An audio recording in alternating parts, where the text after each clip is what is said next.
¿Por qué nacemos en maldad? Dios bendiga a los santos de cada grupo libre del mundo religioso y servidor voluntariamente de Dios. Pues a estos llamó Dios y los justificó, los santificó gratuitamente para mostrar en ellos su sabiduría y las bendiciones venideras, de modo que sean ellos, pues de nuestro Señor Jesús, lumbreras que alumbren al mundo. A estos me dirijo en el nombre precioso de nuestro Señor Jesucristo, para mostrar mi parecer y compartir este estudio o pensamiento. Bien, si deseamos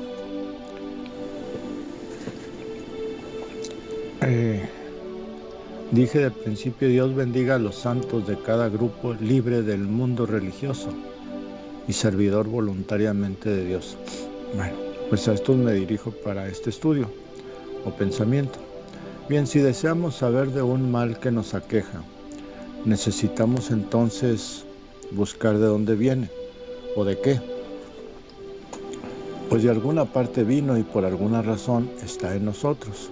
Esto no es sabiduría, es ciencia elemental, o sea, razonamiento elemental. Por eso no hay nada que discutir sobre si tengo o no razón en esto. Pero podemos aprender que todo mal tuvo un origen, de dónde vino y por qué lo tenemos. Debe tener una explicación, porque si es algo que solo uno de 1000 lo tiene, le llamaríamos un mal raro o extraño. Pero desgraciadamente tal vez solo uno en 1.000.000 no lo tiene. Los demás humanos lo tenemos, y es el mal con que nacemos. Pues la Biblia dice, no hay justo ni aun uno. Romanos 3, 9 al 11. Dice, ¿qué pues? ¿Somos nosotros mejores que ellos? En ninguna manera. Pues ya hemos acusado a judíos y a gentiles, que todos están bajo pecado. Como está escrito, no hay justo ni aun uno, no hay quien entienda, no hay quien busque a Dios.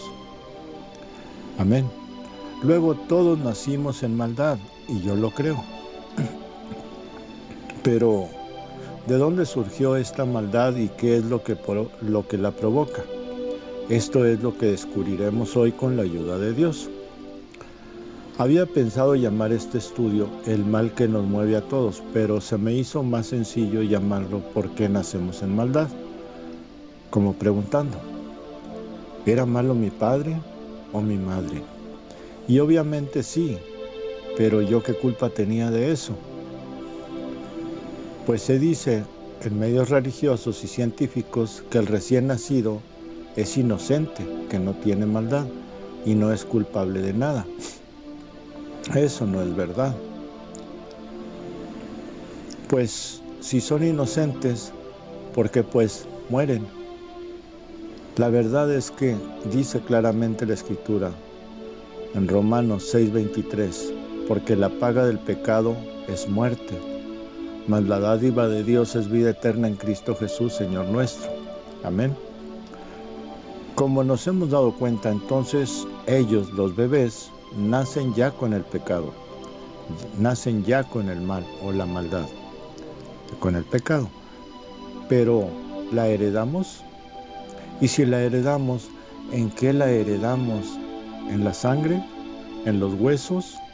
¿En las células de la carne? Bien, yo creo que no es ninguna de estas cosas y a la vez es en todas. Trataré de explicarlo usando lo más sabio que hay, que es la palabra de Dios. Primero, vamos a leer esta escritura, Génesis capítulo 3, versos del 1 al 6. Dice ahí, palabra de Dios, pero la serpiente era astuta más que todos los animales del campo que Jehová Dios había hecho, la cual dijo a la mujer, ¿con que Dios les ha dicho que no coman de todo árbol del huerto? Y la mujer respondió a la serpiente, del fruto de los árboles del huerto podemos comer, pero del fruto del árbol que está en medio del huerto, dijo Dios, no comerás de él, ni le tocarás para que no mueras.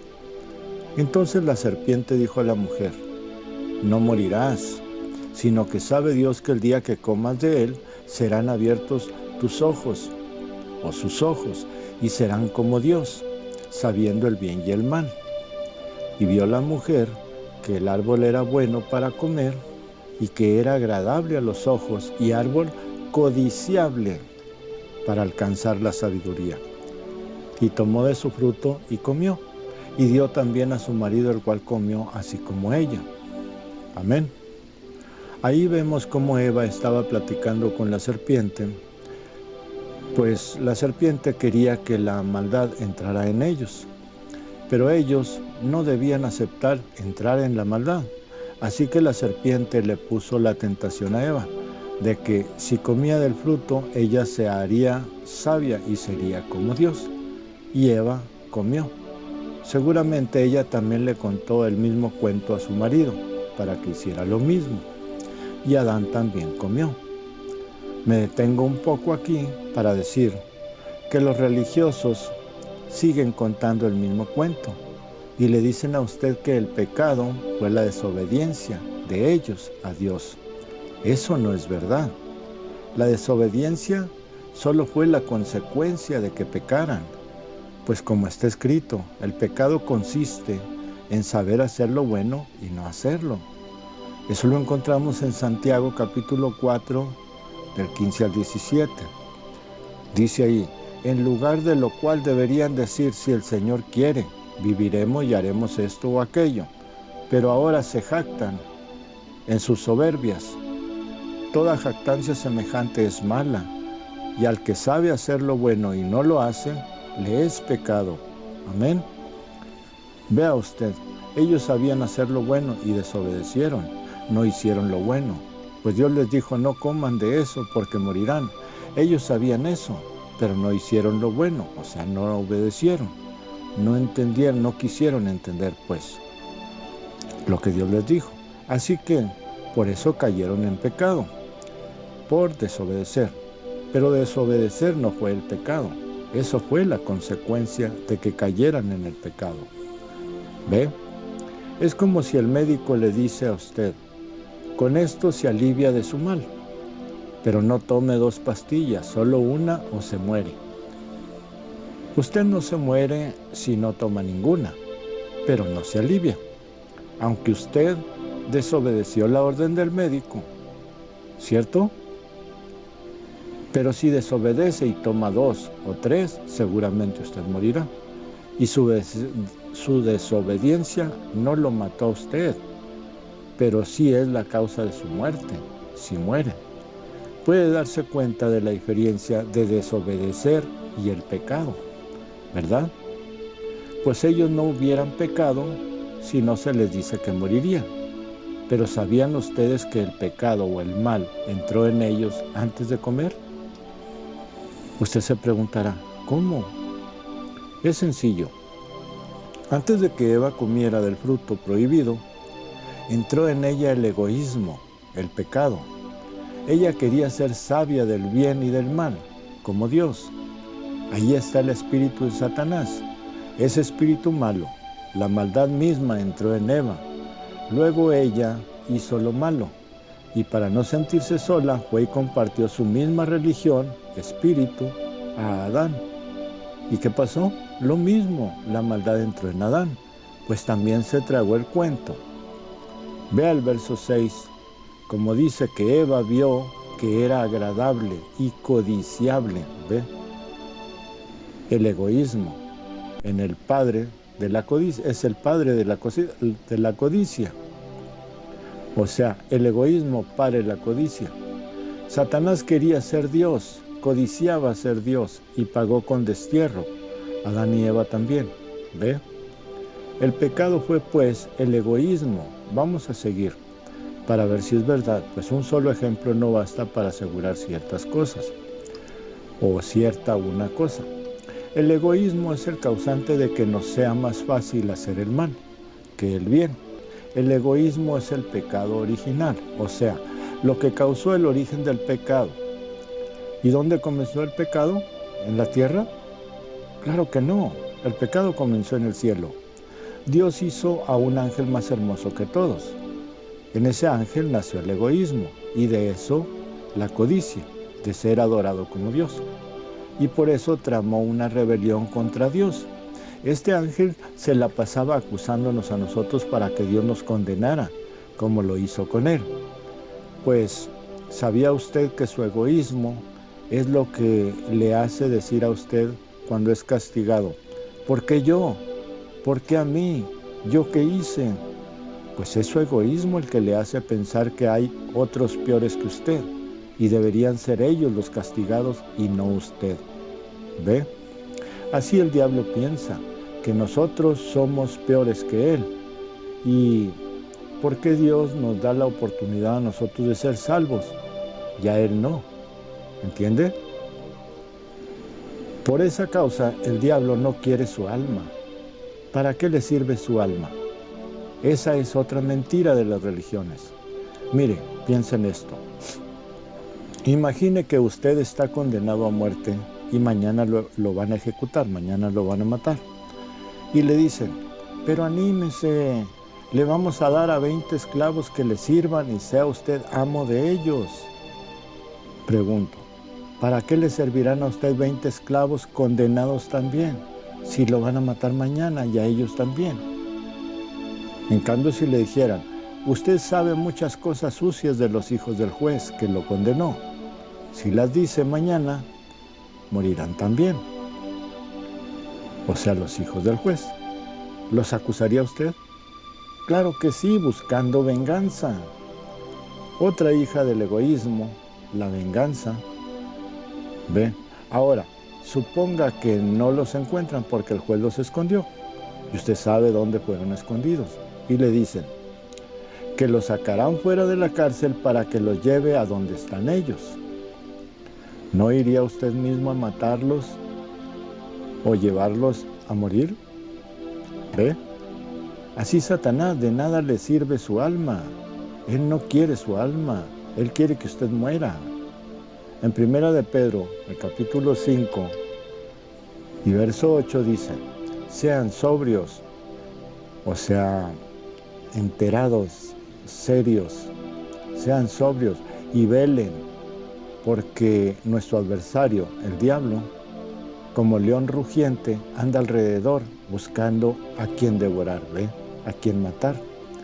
Entienda que no anda buscándole porque quiere su alma, le busca para que usted muera también, para que Dios le condene a usted. Lo que él quiere es vengarse de Dios, haciendo que los hijos o hijas de Dios se hagan más egoístas y sean condenados. Mire, le decía que el pecado comenzó en el cielo. Apocalipsis 12 lo prueba. Le traduciré a manera que lo haría un profeta el misterio de ese capítulo. Sé que no soy profeta, pero creo que el mismo espíritu en el profeta de este tiempo me ayudará en esto. Para comenzar, dice que apareció en el cielo una gran señal. Esto es, Juan vio una gran señal en el cielo.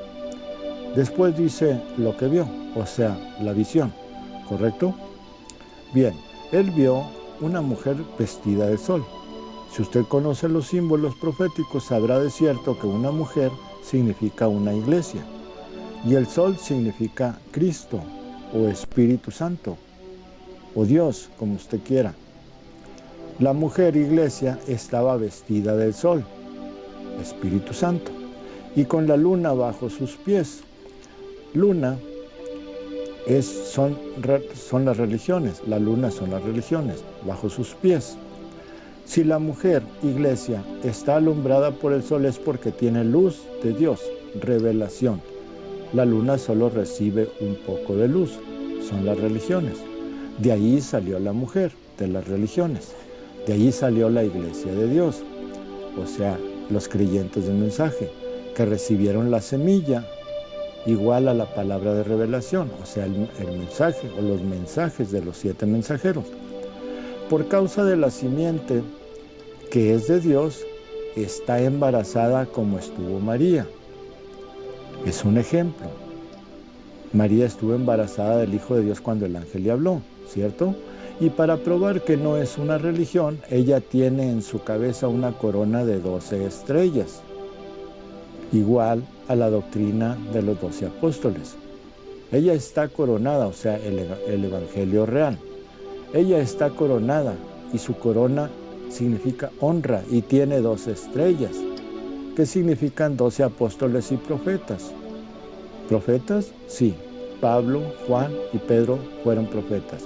Si se dan cuenta, ella no es la Virgen María, es la Iglesia, que tiene su fundamento en 12 apóstoles. María no tenía el fundamento en 12 apóstoles. Sí, así que está hablando de la Iglesia de este tiempo, la Iglesia verdadera, más bien es de los 7 tiempos. Ese es su pasado. Bien, o sea, el ejemplo pasado de esto que estamos hablando. Hablemos de que Juan miró lo natural. Juan vio a María llena de gracia y le vistió de luz el Espíritu Santo.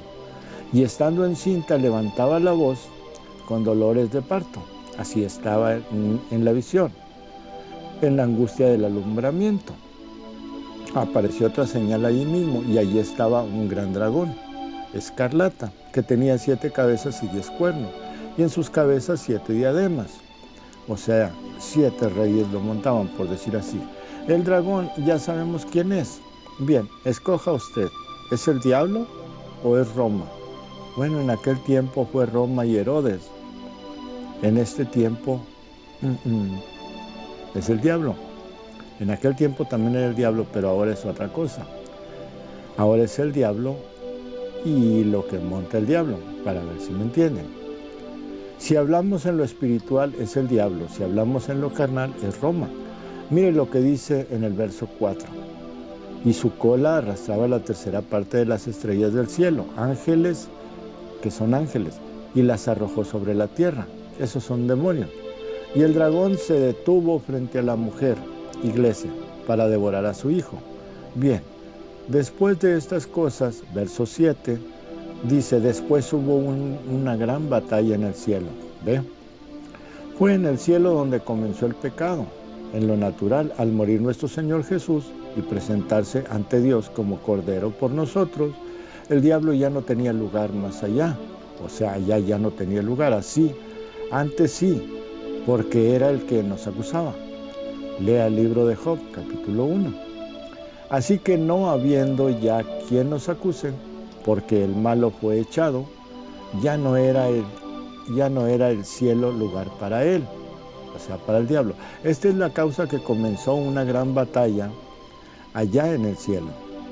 Vea, como dice en Apocalipsis, que luchaba el dragón y sus ángeles, y Miguel y sus ángeles. Ve, hasta que el diablo fue derrotado y arrojado a la tierra. Lea este verso 12 y se dará cuenta que esta batalla fue después de la muerte del Señor. Pero antes el diablo fue condenado por su egoísmo. Ese fue el pecado original.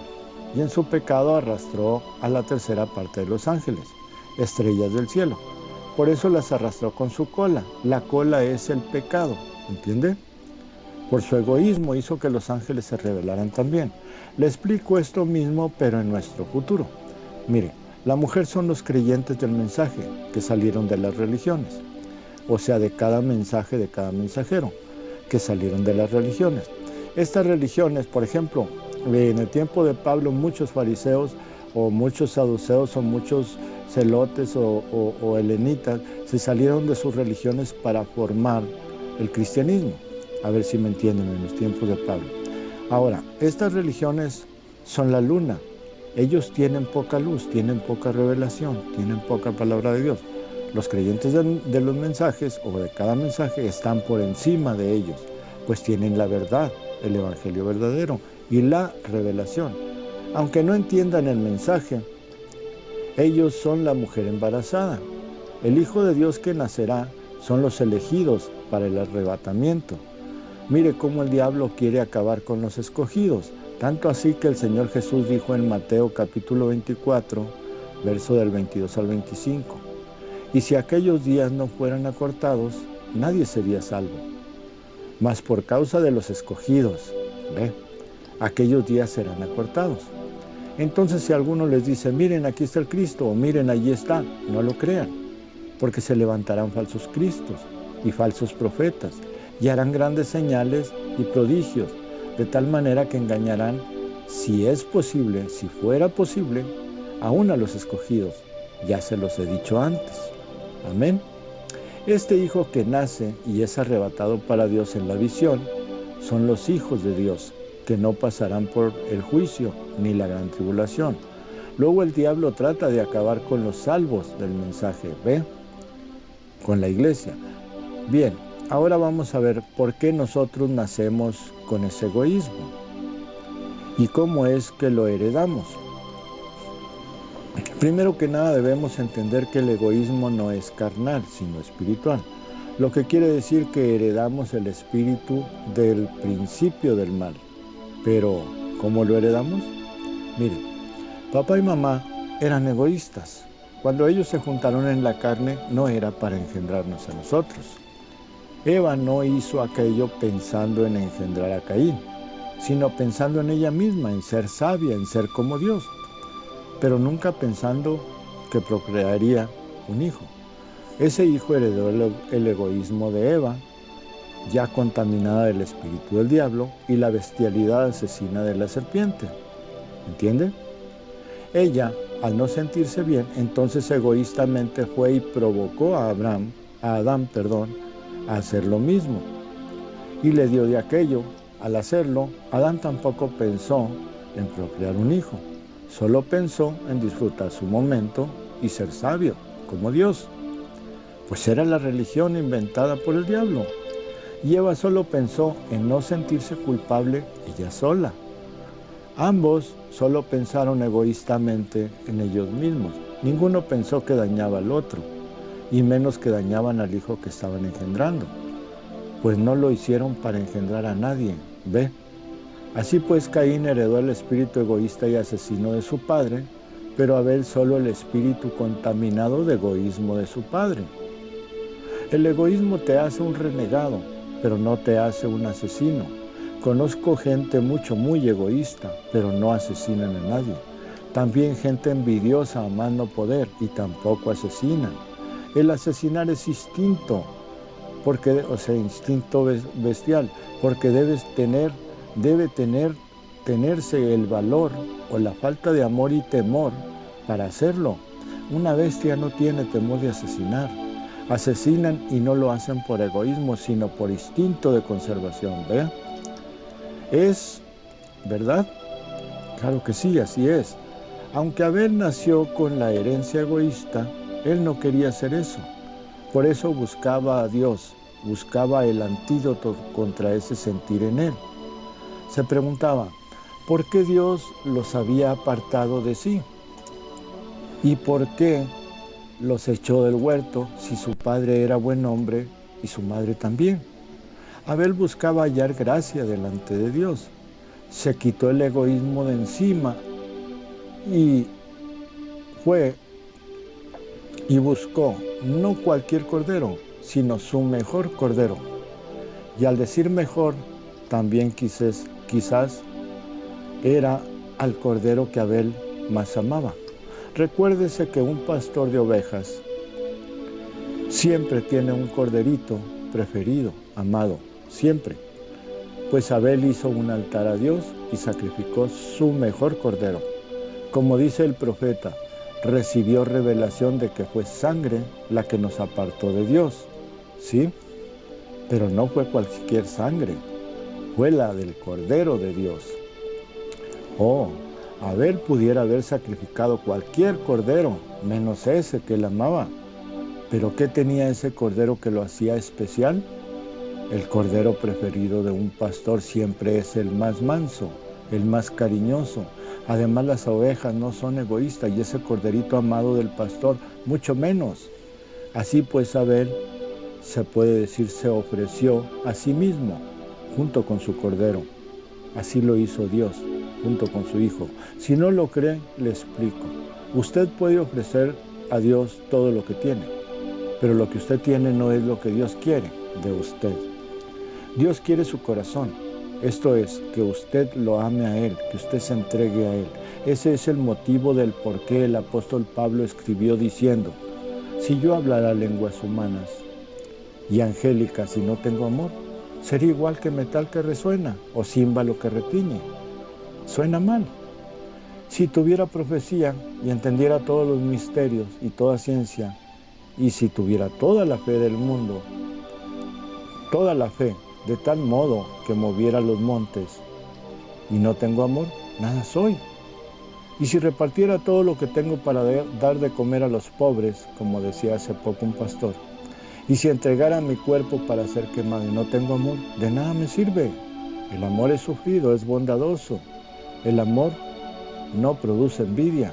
El amor no te permite creerte más que los demás, ni te hace vano. No hace nada indebido, no produce egoísmo, no se enciende en enojo, no guarda rencor. No se alegra de la injusticia, pero se alegra de la verdad.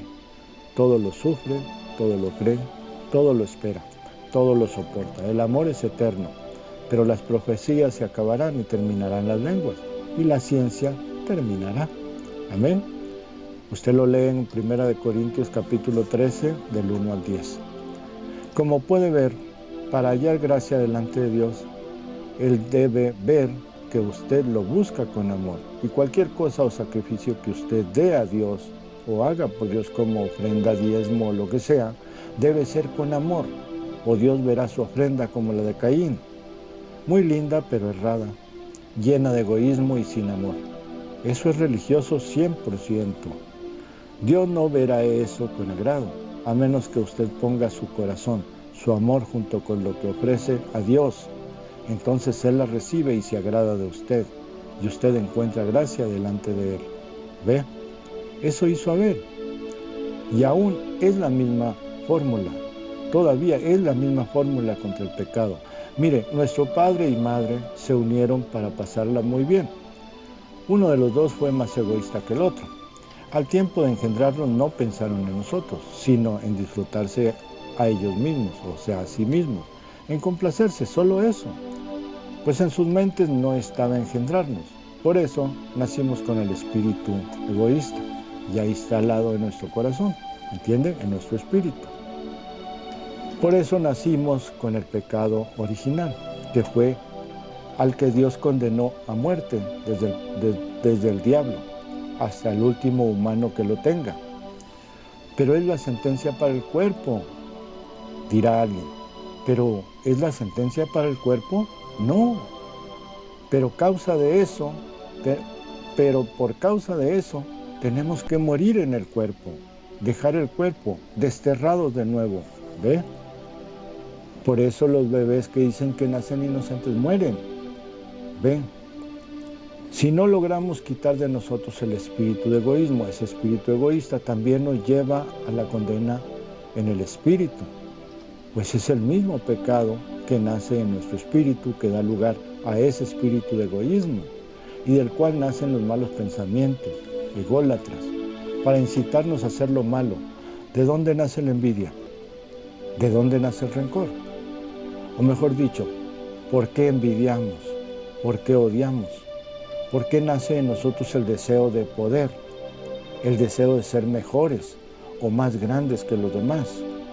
¿Acaso al morir nos llevamos eso? ¿Pueden nuestras cosas ser nuestras eternamente? Si odiamos a alguien, ¿lo dañamos con eso? No. Pero del odio nacen las calumnias y los chismes. Del odio nace el deseo de asesinar al odiado. Del deseo de poder nace la estafa, el robo, la avaricia, la violencia. Todo lo malo nace del egoísmo. Vean. ¿Por qué el hombre desea la mujer de su prójimo si tiene la propia? ¿Por qué el borracho toma? Porque él se quiere sentir bien, quiere olvidar, no le importa su familia.